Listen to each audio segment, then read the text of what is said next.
Alright everybody, I'm back with you trying to get this wrapped up. I've got the piston in the case, new bushing in the case, installing the rear ring gear and bearing. Then you'll have the bearing for the rear planet. You can see the flange on it. That flange goes down into the ring gear. It like locks it in place. Then I do soak the planets, get everything nice and lubricated, easy enough to put in. Then with your low and reverse pack that comes in next, it's just 5 steels and 5 frictions. And it starts with a steel. And you can see how they're keyed to the case for the cuts on the lugs. I will tell you while I have a moment while this is stacking, the remainder of my videos for this build are corrupted. I've tried to retrieve them from the SD card on the GoPro and I cannot. And this is actually the last video I have of the build on this unit. I'll have to do another one and kind of bleed it into this one to where there was missing content. But I'll get to that whenever I get another 4L60E unit that I'll have time to actually film for you guys. I got a bunch of 4L80Es at the moment and then a couple 350 turbos. But the stack low and versus, like I said, it's quite easy. It's just 5 and 5. I don't really check these anymore as far as the end play with them, or the gap clearance, just because I know how it feels off of the planet, and where the last friction sets in correlation to the cut of the ring gear for the, or not the ring gear, but the snap ring in the center for the center support. I can just tell. And I do use a case saver, one-piece case saver on all 4L60Es. I get rid of the clunk spring. And then putting the center support in, just look for the widest cut notch here.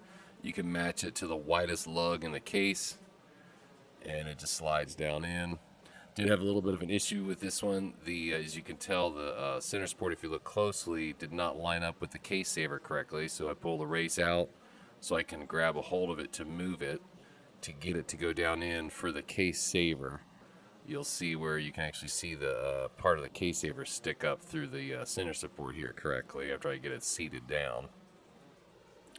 And there you can see in that bottom corner, put the race back in, just rotate it clockwise while pushing down a little bit. It'll engage the rear planetary.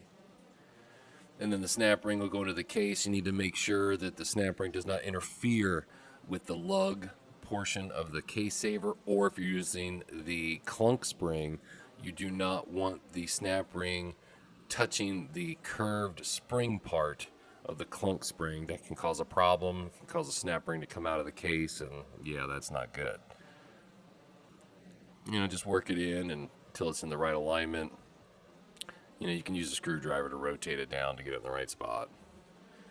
But I can just, I just install them by hand easy enough. Then I did update the sun gear, the rear sun gear with the Wide Sonics bushing. You'll see next going in. It's lubed up nice and good. Then we are running a better shell. We're running the Beast shell that takes the special 4-tab plastic washer on the back side that uses round little dimples to hold it to the shell instead of the 4-tab black washer that normally sits down on the race. This is the only shell that has the different washer on the bottom, which is the Beast. And then the new brass 4-tab washer on the top.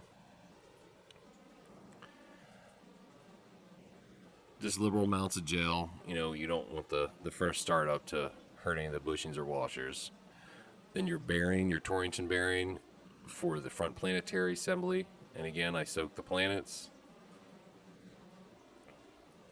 And then it's just putting the output shaft in. This is a Jeep special converted 4x4 shaft. And that's going to cover it for this build. I'll get back with you guys on the next one. Thanks for watching.